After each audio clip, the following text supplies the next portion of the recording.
Financial analysis की अगर हम बात करें तो उसमें रेशियो एनालिसिस बहुत इंपॉर्टेंट रोल प्ले करता है।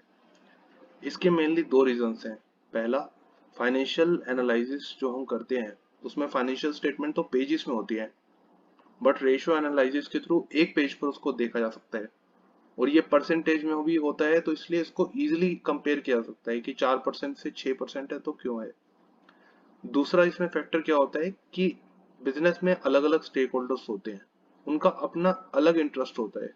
जैसे जो इन्वेस्टर है उसका वो इंटरेस्ट नहीं होगा, जो लेंडर है जो लोन देने वाला है उसका interest different kind of information में होगा।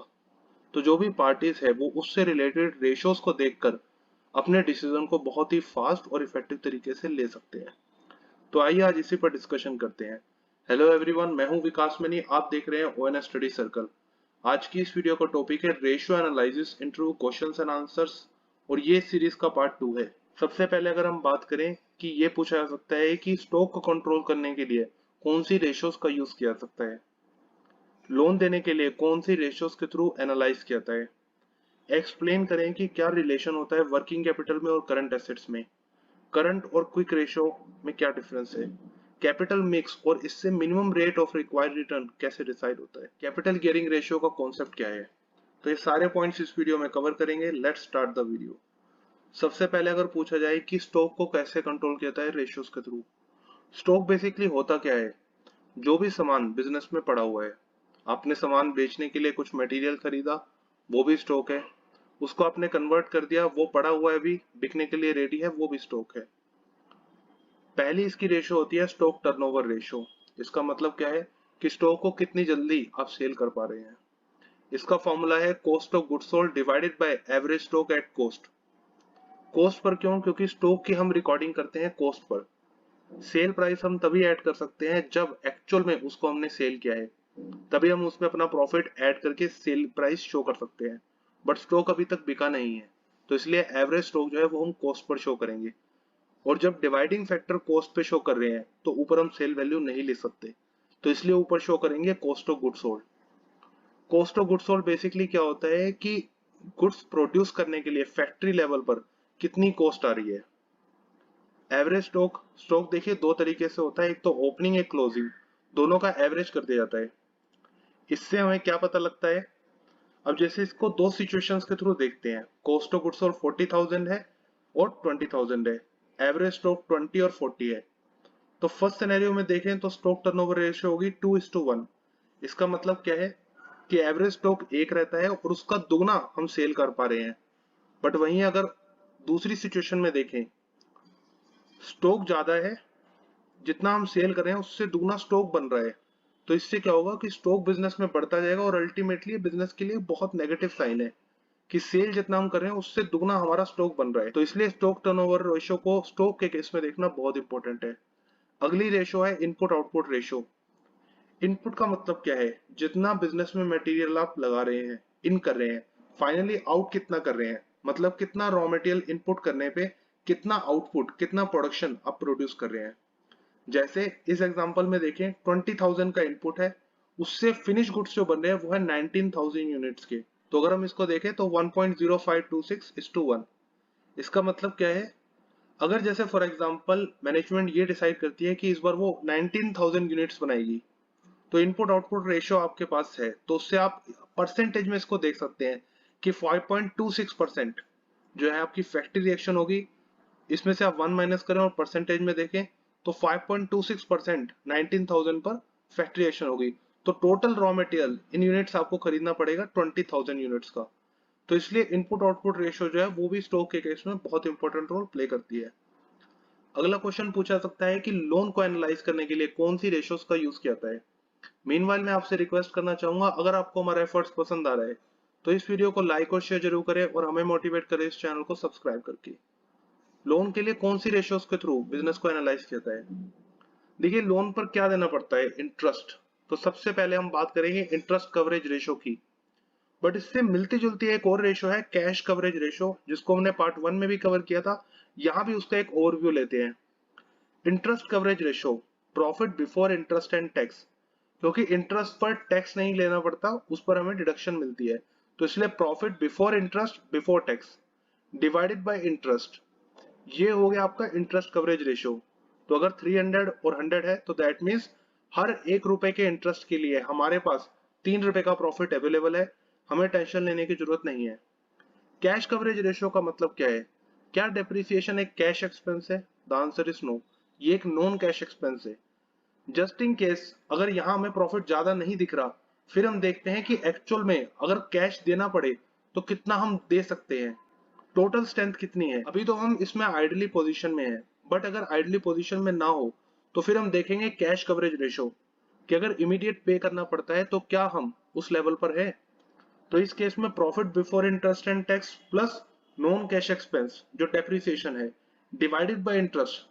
तो यहाँ दिख रहा है कैश कवरेज में कि कितना कैश हम कवर कर पा रहे हैं। 1 रुपए के इंटरेस्ट के लिए हमारे पास 4 रुपए का प्रॉफिट अवेलेबल है जो हम पे कर सकते हैं। तो यहाँ हमने डेप्रिसिएशन क्यों ऐड नहीं किया? क्योंकि अगर हम बिजनेस में देखें, मशीन को हम यूज कर रहे हैं, उस वजह से हम उस पर डेप्रिसिएशन चार्ज करते हैं। बट अगर हम डेप्रिसिएशन कभी भी इस रेशो में यूज ही ना करें तो फिर क्या होगा? 5 साल 10 साल बाद मशीनरी खरीदनी पड़ेगी और हमारे पास उस टाइम पैसे नहीं होंगे। तो इसलिए इसको भी एज एन एक्सपेंस ट्रीट किया जाता है। बट कैश कवरेज रेशो में हम देखते हैं कि एक्चुअल में कितना कैश हम पे कर सकते हैं इंटरेस्ट के लिए। अगली रेशो है डेब्ट सर्विस रेशो। इसका मतलब क्या है? इसका फॉर्मूला होता है profit after tax plus interest divided by interest plus जो भी इंस्टॉलमेंट्स है। प्रॉफिट देखिए अल्टीमेटली नेट प्रॉफिट कितना है, जो है आफ्टर टैक्स। आपने इंटरेस्ट भी पे कर दिया, आपने टैक्स भी पे कर दिया, प्लस उसमें वापस इंटरेस्ट ऐड करते हैं क्योंकि टैक्स के अमाउंट को हटाकर जो नेट प्रॉफिट है उसमें इंटरेस्ट जो है, अगर इंटरेस्ट नहीं देना होता उसको ऐड बैक करें, डिवाइडेड बाय लोन में क्या चीजें आती हैं। लोन में इंटरेस्ट होता है और उसकी इंस्टॉलमेंट्स होती है, वो दोनों आप ऐड करें तो इससे आप देख पाएंगे कि कितना डेप्ट जो है उसको कवर कर पा रहे हैं प्रॉफिट के केस में।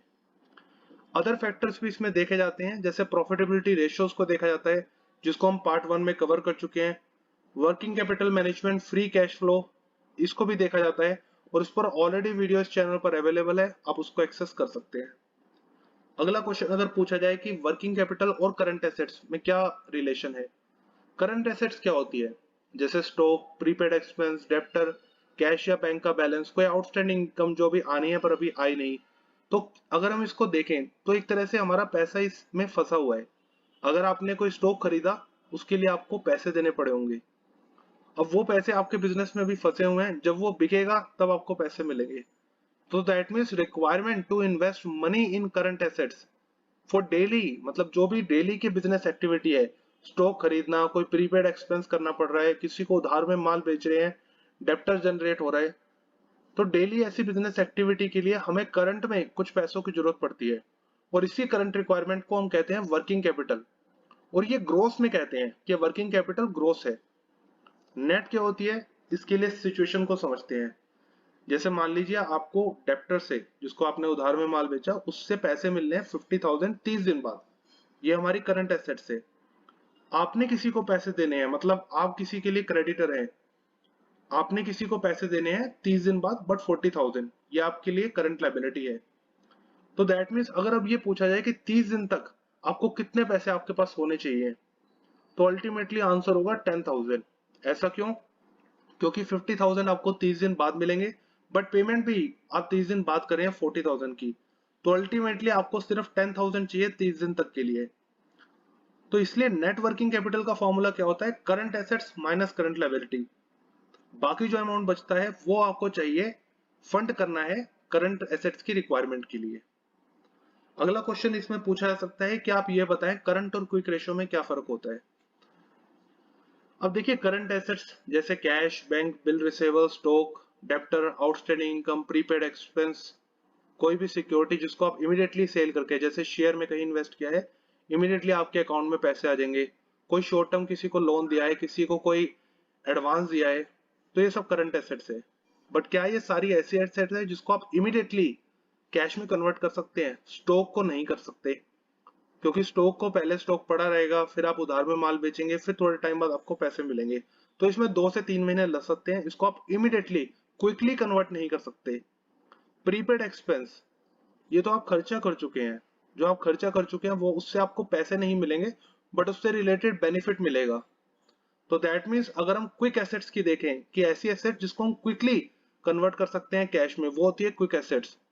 तो सारी करंट एसेट्स उसमें से हम स्टॉक हटा देंगे और प्रीपेड एक्सपेंस हटा देंगे, क्योंकि ये हम क्विकली कैश में कन्वर्ट नहीं कर सकते। करंट रेशियो का फॉर्मूला है current assets divided by current liability, और ये 1.5:1 आइडल माना जाता है। क्यों? क्योंकि मान लीजिए अगर सारी करंट लायबिलिटी हमें इमीडिएट पे करनी पड़ रही है, तो उसका 1.5, अगर 10,000 की करंट लायबिलिटी है तो 15,000 अगर आपके पास है, अगर उसको बेचने भी जाएंगे 15,000 की करंट एसेट्स को, तो मान के चल रहे हैं कि 10,000 मिल जाएगा, जिससे आप सारी करंट लायबिलिटी पे कर सकते हैं। क्विक रेशियो, क्विकली कितना कर सकते हैं? अगर क्विकली पे करनी पड़े तो भी 1:1, मतलब जितनी करंट लायबिलिटी है वो सारे अमाउंट आपके पास है पे करने के लिए। तो इसलिए क्विक रेशियो के केस में 1:1 आइडल माना जाता है। अगला क्वेश्चन अगर ये पूछा है कि कैपिटल मिक्स और minimum rate of required return, इसका कॉन्सेप्ट क्या है? अब देखिए, बिजनेस में जो इन्वेस्ट की जाती है कैपिटल, जो पैसा, उसके तीन तरीके होते हैं। पहला इक्विटी, दूसरा प्रेफरेंस, तीसरा होता है बिजनेस लोन ले रहा है या डिबेंचर, और इनकी अपनी अपनी रिक्वायर्ड रिटर्न होती है। जैसे इक्विटी के केस में हाईएस्ट, क्योंकि ये बहुत ज्यादा रिस्क लेते हैं, प्रॉफिट होने पे इनको प्रॉफिट मिलता है, नहीं होने पे नहीं मिलता, बट ऑफ कोर्स इनके ग्रोथ एक्सपेक्टेंसी होती है, तभी ये इतना हैवी इन्वेस्ट, इतना रिस्क लेते हैं। फॉर एग्जाम्पल, इक्विटी ने 2 लाख रुपए इन्वेस्ट करे और वो 20% एक्सपेक्ट करे हैं। प्रेफरेंस शेयर, इन्होंने 1 लाख दिया और ये 12% एक्सपेक्ट करे हैं। कहीं से बिजनेस ने लोन लिया, वो 15% एक्सपेक्ट कर रहा है 1 लाख रुपए देकर, तो टोटल अमाउंट बिजनेस में इन्वेस्ट हुआ 4 लाख रुपए। एक्सपेक्टेड रिटर्न कैसे हम निकालेंगे? 2 लाख का 20%, 1 लाख का 12 या 1 लाख का 15%, तो उससे टोटल हम देखेंगे तो टोटल अमाउंट बिजनेस को अर्न करना है 67,000। तो टोटल रिक्वायर्ड रिटर्न मतलब बिजनेस को कितने परसेंट प्रॉफिट अर्न करना पड़ेगा, इनकी रिक्वायरमेंट्स, चाहे हम बात करें इक्विटी की, प्रेफरेंस की, डिबेंचर लोन की, कितना परसेंट बिजनेस को अर्न करना पड़ेगा? वो है 16.75%।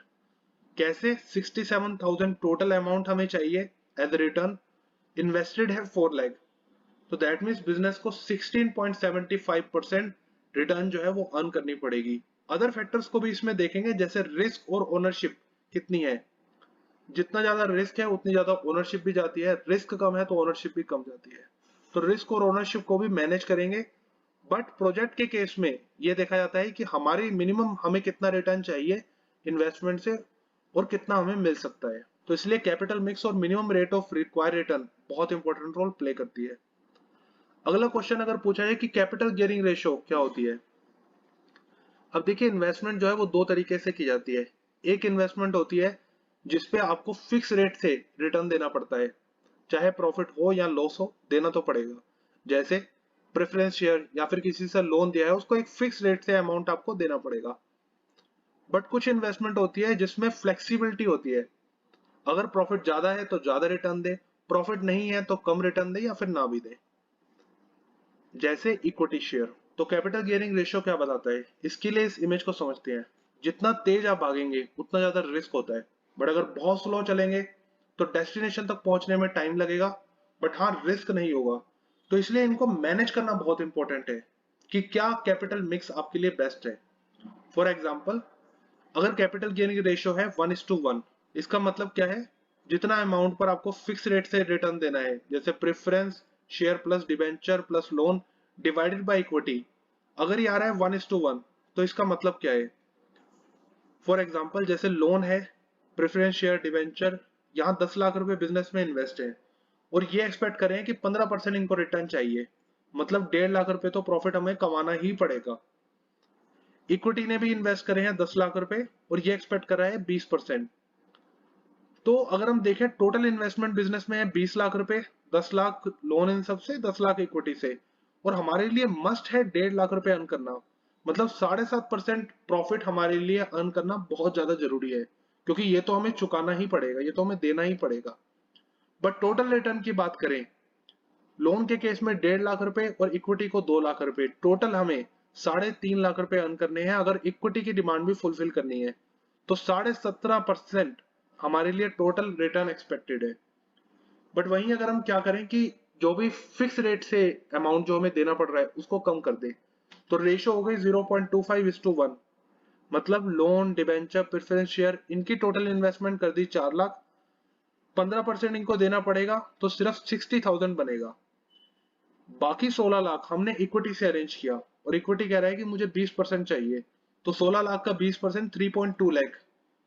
तो अगर हम देखें बिजनेस में टोटल अभी भी इन्वेस्टेड है 20 लाख रुपीस और हमें 60,000 20 लाख में से एज अ प्रॉफिट अर्न करना पड़ेगा और ये सिर्फ 3% है।